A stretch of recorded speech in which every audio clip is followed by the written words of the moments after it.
So some white lady tried to get Ving Rhames killed. What is this world coming to, yo? Me and the Notification Gang would like to invite everybody to come join us Monday through Thursday, 9:20 to 10 o'clock for morning coffee, where we discuss the events of the prior day and also just talk mess about stuff. See you then.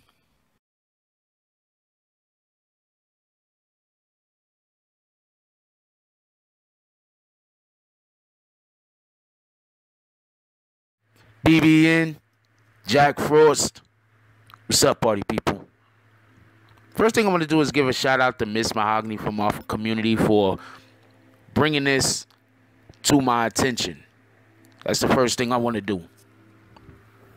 Alright, so for everybody that don't know, because I really didn't see it in the news. I really didn't see it. I don't know if it's because Ving Rhames isn't making a big deal about it, or because it's being suppressed for one reason or another.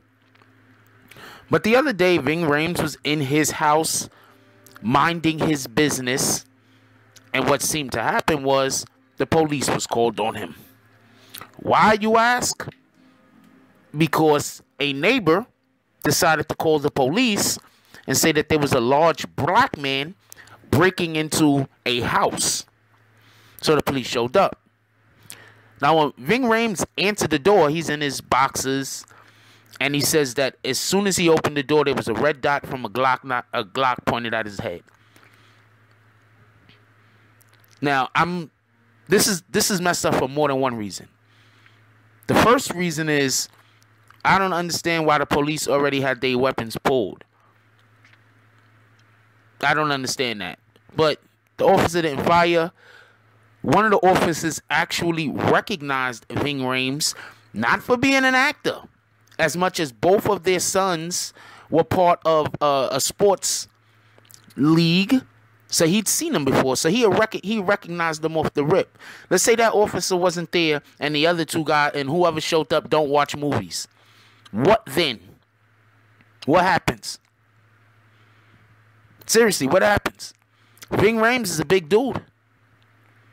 They sent two scared police officers that only been on the job for a couple of months. Well, they probably have to have somebody with them, but you get the point.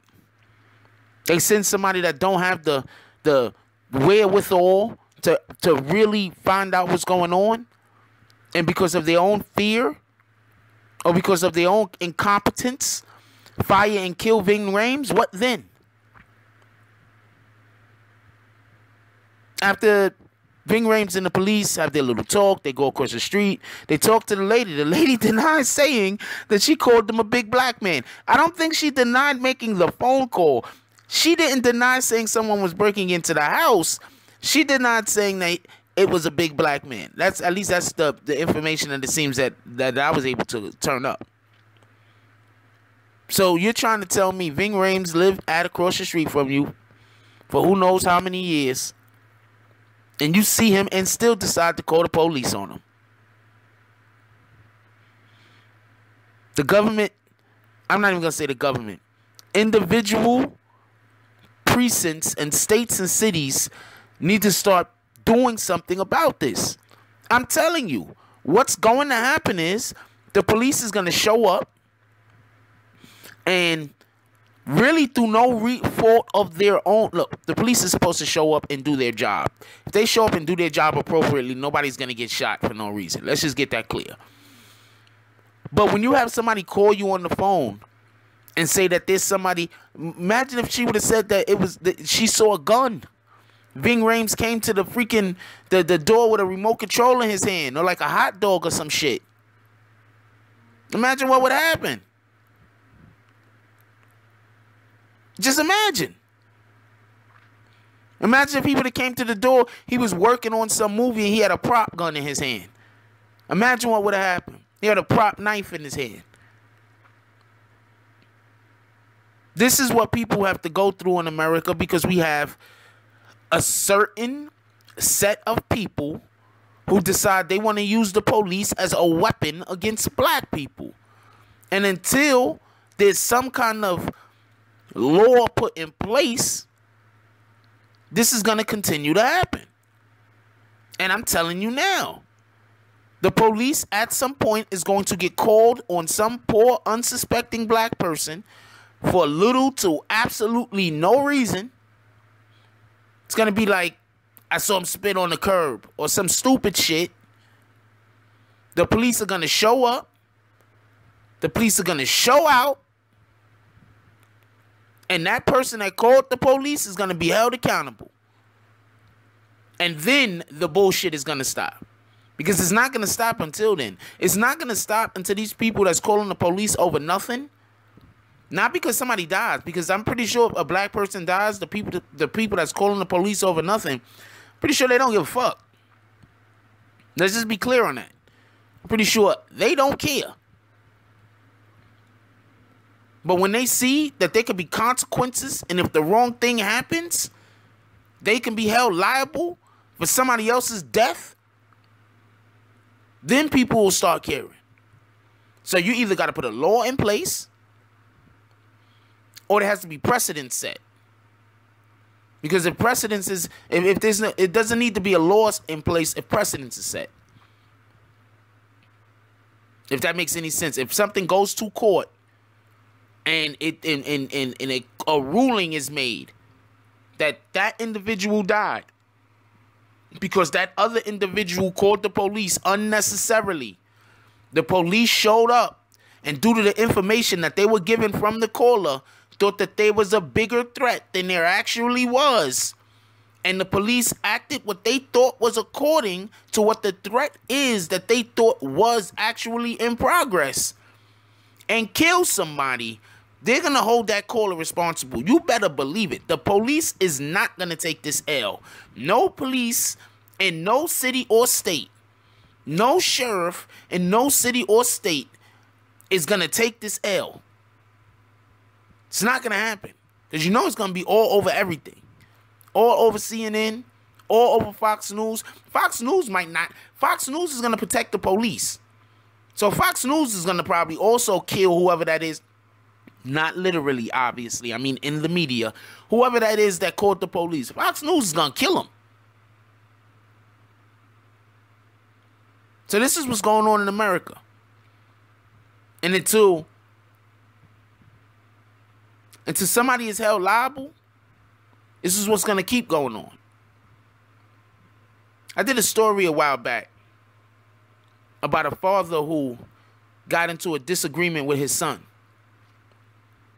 It was his father was an older man, I believe in his 60s or 70s, and he shared an apartment with his son, who knows, probably in his, I think 40s if I remember correctly, 30s or 40s. And before anybody said, well, you shouldn't be living with your father. Look, man, who's to say that his father wouldn't be out on the street somewhere if he didn't have the extra income to pay for an apartment? So stop it, okay? Just everybody stop focusing on the shit that don't matter. We have a bad problem focusing on shit that don't matter. So the father and the son get into an argument. The son just goes in his room. He doesn't want to deal with this shit. He just goes into his room. The father, for whatever the reason is, wants the son to leave. It's probably, I'm telling you, I did the story, got the video up. It might be in the Know Your Rights playlist. And the son, the father decides he wants the son out of the apartment. So he calls the police. The police show up. He tells the father actually tells the police that the son has a gun or something like that, which he does have. But the son wasn't even thinking about the father no more. The son just went into his room. He didn't want to argue. They call the police. The police show up. The police put him in handcuffs. The police choke him out and kill him. They put him in handcuffs. Then they kill him. I forgot if they choked him or they shot him. This story's a while back. But they kill him. My point being is this. Everybody, stop calling the police over nothing. The police is not a toy. They have a real job, real responsibilities. When people call up, the police assume it's because they need real help. Not because they're angry that somebody's hogging the remote. That real help is needed. And every time somebody calls the police over bullshit, that means that there's less of a chance for police to get somewhere where they actually might be needed. These people need to be held responsible and liable. The next time somebody calls the police on a kid fucking selling water, take them down to the precinct. Make them sit in the cell for a couple of hours until you, quote unquote, straighten everything out. The next time the police get caught on a damn somebody barbecuing, take them down to the precinct. Let them sit in the cell for a while until you, quote unquote, straighten everything out. That'll stop this shit. All this shit stopped. People will realize they can't use the police to harass other people, because that's what they're doing. They are harassing people unnecessarily. And we could have just lost Ving Rhames over nothing. How are we going to get another Mission Impossible movie? Leave it down in the comments. I want to know what you guys think about this. Like, I think that there needs to be some precedent set. I think the police need to come out somewhere, some police, somewhere. Because after the first police do it, others will probably follow. Where this is an issue and a problem. Cities and states and counties where this is an issue and a problem. But you need one police department to say, look, man, if y'all call us over for some bullshit, we're going to bring you in until we got everything straightened out. We're gonna leave the people you called on, and we're bringing you in until everything gets straightened out. Because obviously, if you feel in danger, us removing you from where you feel like you're in danger at is helping you. You understand what I'm saying? Somebody working at the store. Oh, this lady's using too many coupons. So he calls the police. Not a problem, sir. Come down to the precinct with us. We need you to fill out a full report. Oh, no, I don't want to. Nah. We're already here. How about that? Come fill out a full report. See how that works? Anyway, like, comment, subscribe. Join the notification gang. Hashtag Bronx Bombers. Let's get it. I love y'all. Take care of each other. Hug the kids for me. I haven't forgotten about you. And that's all I got on this one. I'm out. If you like this video, please hit the like and subscribe button. If you would like to help dictate the direction that this channel takes, please leave a comment. All comments are appreciated, whether positive or negative. Thank you very much and enjoy your day. And remember, positive thoughts cause for positive things to happen. Let's get it.